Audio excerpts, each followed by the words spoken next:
Okay, so it has been pretty much a week since I made a volcano. No, not a volcano, earthquake report.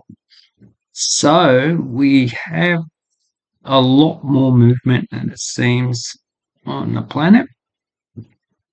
So earthquake movements are all over the place, but we go to the Pacific and we have our first, well, on this channel anyway, first endeavour to New Zealand.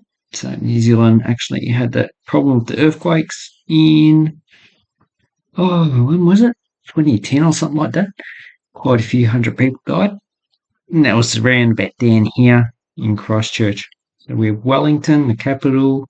Auckland's up here. So this one's southeast of Denevaki. No idea to pronounce it. And as you can see, New Zealand's cut by the Australian Indo-Pacific plate and the Pacific plate, and it also goes around here. So that one is actually close to Wellington. So we can look at the Wellington map and you can see New Zealand does get a lot of earthquakes. So we have not too many in this area, but it seems a lot of them are. Okay. Let's wait until this loads. Obviously, the NBN is not working that well. Okay, so we have a lot of deep earthquakes, which are the grey, and the shallow earthquakes are white. So you can go here and see the magnitude. So these grey ones are 70 to 300, and they're caused by the actual Pacific plate going underneath New Zealand, and it would be melting around about here. So that's why we have a lot of volcanoes in this area. So these are probably caused by magma upwelling and also the plate sliding underneath. So I would say the plates, the earthquakes that are probably 70 kilometers is probably magma. 300 is more than likely just a plate. Okay, so we have shallow ones. So this will mostly be plate movement, and there's not really that much volcanic activity around here. It's all in this area. And we have the plate being cut here, which, as you can see, majority of them are shallow earthquakes. We get some depth because there is the plate going underneath here. And if we go down south, it continues on, and then the plate reverses. So the Indian Pacific plate is actually diving under the Pacific plate here. So that's why we have shallow earthquakes where it's actually diving underneath, and deep earthquakes later on. So there should be some volcanic activity around here, but I don't know about any volcanoes that are located there. Okay, so if we go to the next one, then we have a few in the actual ocean. These are all shallow, so caused by colliding plate boundaries. We have one around Tonga. Okay, so come on, Tonga. This is probably in the ocean. So 3 weeks, yeah, it is Nuku'alofa. But we can see this is the main island, the capital, and what we can see is it's in the shallow region. So the plate's diving somewhere over here. So this is caused by a plate. This is caused by a plate and probably magma upwelling. And here's probably just the actual plate as well. So I don't think there's any magma upwelling up here. And this is the deepest part, which is greater than, I think it's greater than 300. So it's definitely probably just a plate. So That's just my interpretation. So as you can see, very intense earthquake activity. And if we go on the Pacific plate, heading away from the subduction plate, subduction area, the volcanic activity pretty much stops. Probably also because there is not as many seismographs out here. See, there will be one on, well, probably a few on the actual islands. And there's a few islands around here which should have seismic stations. Okay, so that is those two. We have another one. Tonga, Fiji. This one. Okay, we've got two. And they're both quite deep. And that is very interesting. So we just click on one. Looks like the intensity of one is 4.40 and one's 4.3, so pretty much the same. Okay. Regional information. Obviously, let's look at that. That is very interesting. We can see that. Okay, what can we work out about the actual plate that we're seeing here? This actually looks quite a lot like a mess. So just based on the seismic activity, we have a lot of shallow earthquakes around Fiji, the main island. Here we know that there is a subduction plate, so we've got the shallow earthquakes caused by the friction of the subducting plate going underneath the Australian plate. Then we have the grey, which is partly subducting and magmatic activity, and then we have the deep. So this is all deep earthquakes, and this is most likely, as I said before, pretty much just the plate. Okay, so, and then go around here, we've got the same thing, but it looks like we've got the reverse. We've probably got the Australian plate going underneath the actual Pacific, but it looks like it's diving quite quickly. So here, the actual angle is probably shallow, 1 to 5 degrees, and here it's actually quite steep, so probably 10, this is only a guess, 10 to 20 degrees. And so that's why the earthquakes are actually all bunched together. And then it looks like it probably, I would say it dives quickly and then it shallows out. So then the plate, so it's diving like that, going down, and then we use this. So it's diving like this, and then at some places it's actually coming shallower. So that's why we see a lot of earthquakes. And here's probably just a transform boundary, because a lot of shallow earthquakes and transform boundary where they're actually sliding past each other, they're grinding past each other. So that's a good indication of what that is. Okay, then we go to, this looks like it's in the Pacific, also shallow earthquake, but it doesn't seem to be close to a plate boundary, but we never know. Okay. Go to Indonesia, we have one near East Timor, that's also quite deep, so that's probably the same as the ones that we just saw. Then we have a shallow one in Bandar Lampung, Indonesia. Another one in Indonesia, this is a bit deeper, so obviously here we have the plates colliding, so all these here should be shallow, these should be deeper, and underneath the actual island should be the deepest, 300 meters.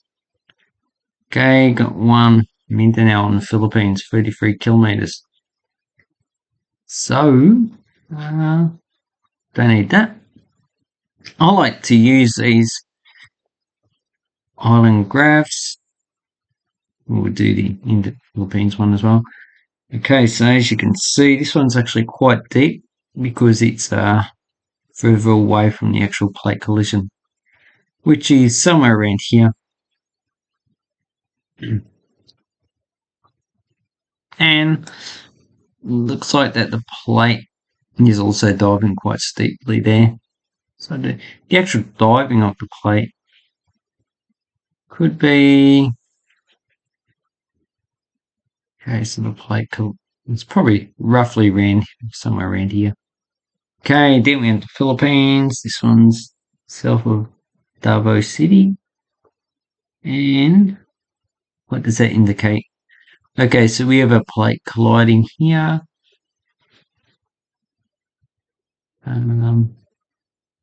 Looks like we have magmatic activity here as well, but I'm just guessing because I'm not too sure what type of plate collision this is. Okay, Philippines. So we've got the plate colliding here, but we have a lot of shallow earthquakes here.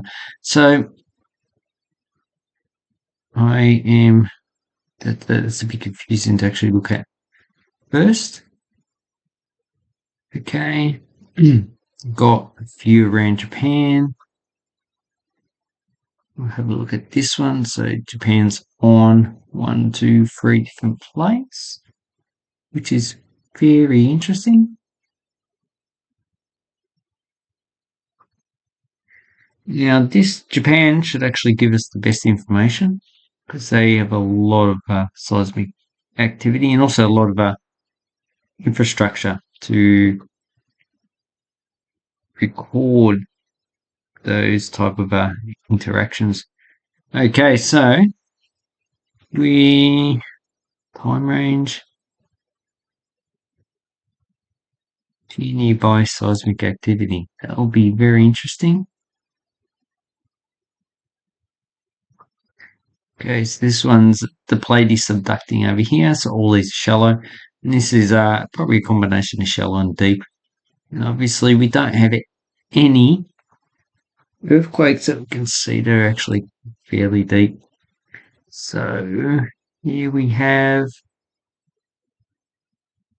the actual plate. So this is the Pacific plate subducting underneath this plate. I can't remember what plate this is, and this is the Japan Trench.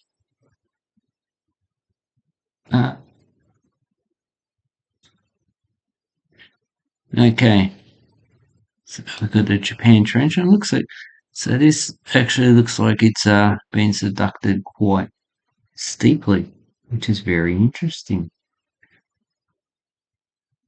So, as you can see, it's very earthquake intense.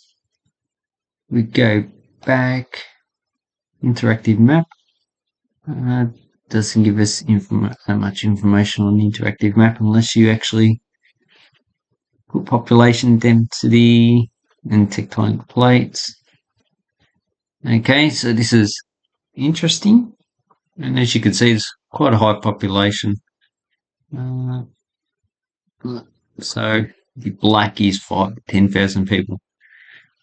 So there's quite a lot of people there.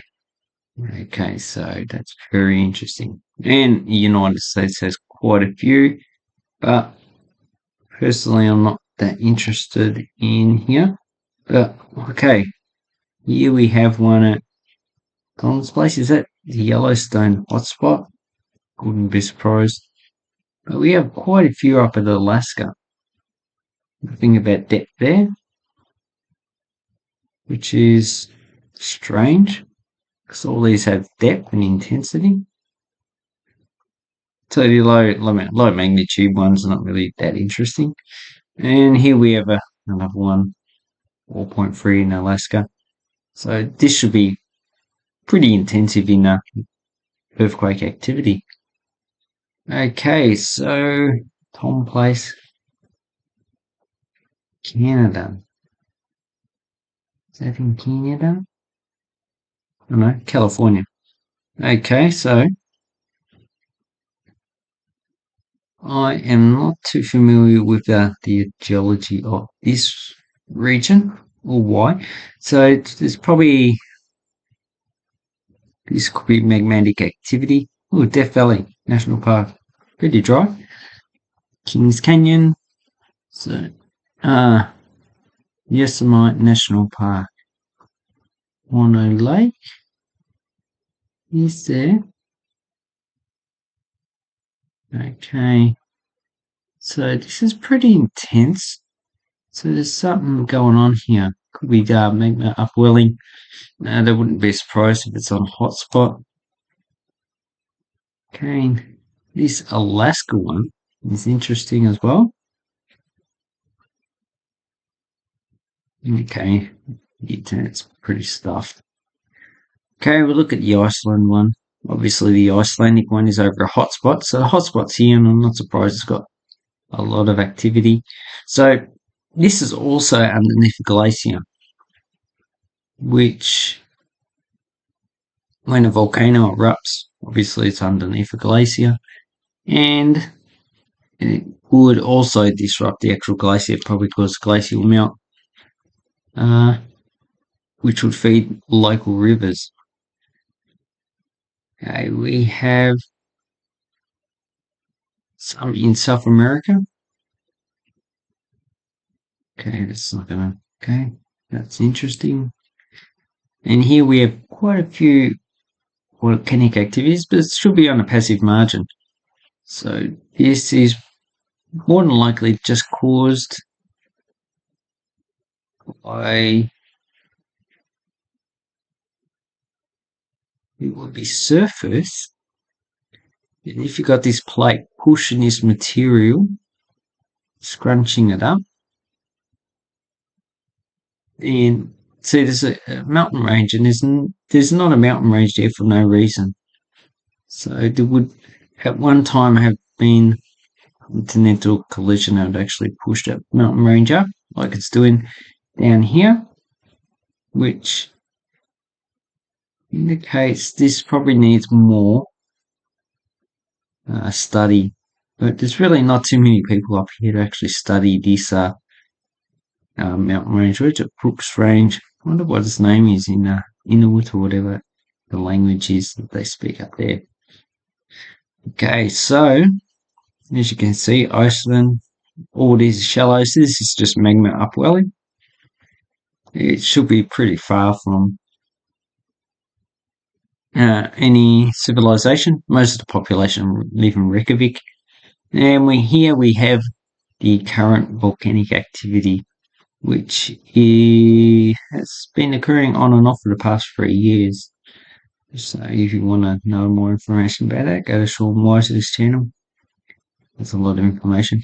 Interesting thing up here, they have a lot of sedimentary rock because all this has been eroded and it deposits sedimentary material. I think it's like 23 million years or something like that. And they can actually tell what the actual flora was in the past. And I find that very interesting. All of this is just basaltic and acidic volcanic rock, but you do get sedimentary rock from that material when it weathers. Okay, we have, okay, it's quite deep in Argentina. Not surprised, it's a fair way from the actual Chilean plate boundary. Shallow one, Peru, next to the plate boundary. And here we have a few at Puerto Rico, which seems to have quite a lot. So this should be a transform plate boundary. We'll choose one. And how about Africa? Africa has only got, there's a few in Europe.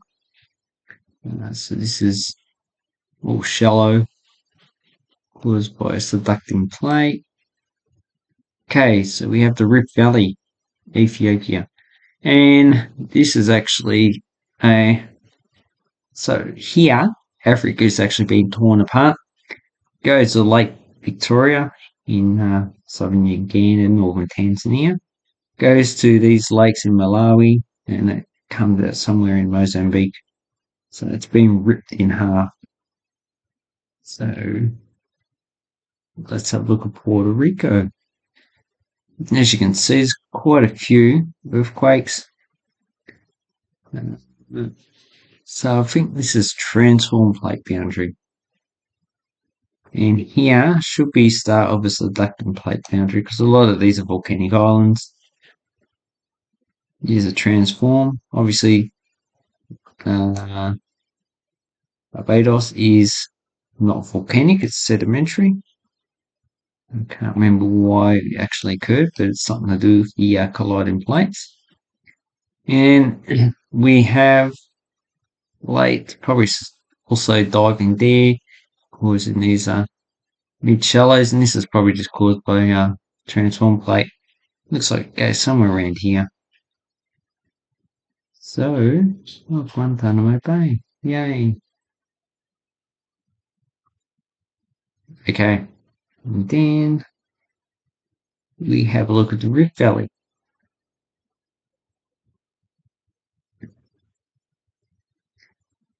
Did you feel it? Origin. How about Origin? Have a look at that. Okay, it is Addis Ababa, which is the capital of Ethiopia. So Rift Valley is going pretty much through here. It's going through Djibouti. Okay, here we have information. So it's all quite shallow because the actual plate's been ripped in half. So a lot of it looks like it's caving in, which it probably is, and the magma is coming up. So there is a lot of volcanic activity around here, uh, especially if you go down to Kenya. And eventually this will start forming an ocean, which in Djibouti has already started to start intruding. So over time, this will just keep on heading in, and these two sides will just start to diverge a lot more. Okay, got Somaliland, Djibouti, Ethiopia. This is very interesting. Anyway, so that's basically it for the 7th of October. Anyway, I want to make this more entertaining, but today I'm just a bit tired, so yeah. Hurrah, thank you, and goodbye.